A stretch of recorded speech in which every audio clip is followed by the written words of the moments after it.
goddamn car! I'm faster! Stop arguing! Watch out! Drake's Uncharted handles storytelling, action, and beautiful visuals with grace. It is truly a spectacle. I couldn't believe how good the game looked, whether you're in gameplay or in cutscene. This game is truly impressive. And these characters are once again truly impressive. The relationship between Sam and his brother might have been the highlight of this game, but that highlight was stolen from the performance between Nathan Drake and Elena. That was the most believable thing to me about this game and was a highlight for me. The one thing about the game is it does have a lot of platforming. I kind of was bothered by it, but I didn't realize that that's kind of a staple in the series, was the amount of platforming in it.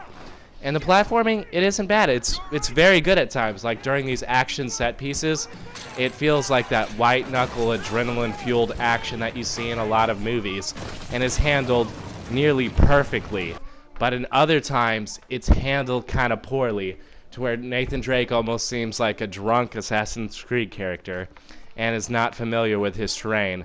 And where he should be moving around fluidly, he just isn't. But for the most part, this was only on a few occasions. And the rope swing that they added to the game, whether you use it to climb, swing, it's just impressive.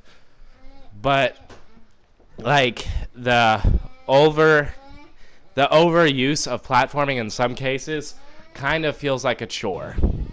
The one thing I will say about the game, though, that is just bad, is its melee combat. It doesn't force you to do it a lot, but it forces you to do it enough for you to notice that it's just not fun and it's just not well used. I was not impressed at all with the melee bit of it. Luckily, most of them were used in like set pieces to kind of just push the story forward, which I didn't mind.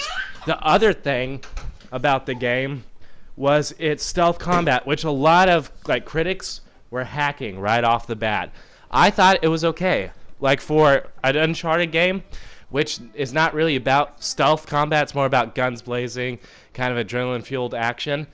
Like, I thought this was all right. Even though it was very basic, there's no way to lure guards. There's no, even like in The Last of Us where you could throw like bricks and lure people. There's none of that. But it's still a part of the game that's optional. And I liked it.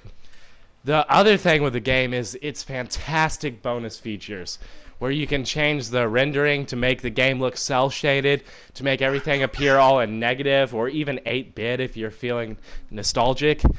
And like changing the skins to make a scuba Drake going around in a gunfight, or even slowing the time down in the game for slow-mo bullet time fights, which I thought was fantastic. And if you look here, here's the proof of how goofy it gets.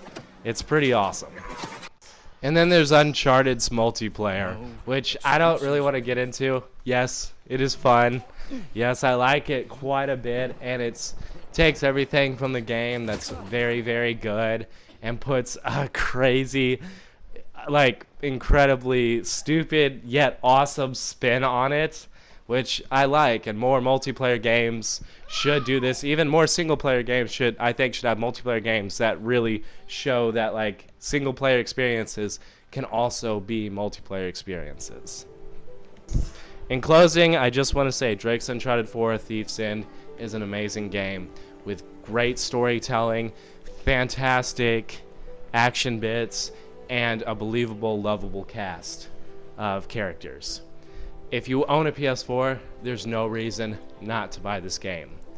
So these have been my thoughts on Drake's Uncharted 4. Tell me what you think in the comments. Follow me on Twitter at Keelinks Gaming. Subscribe to my channel if you feel like it. Well, that's all, everyone.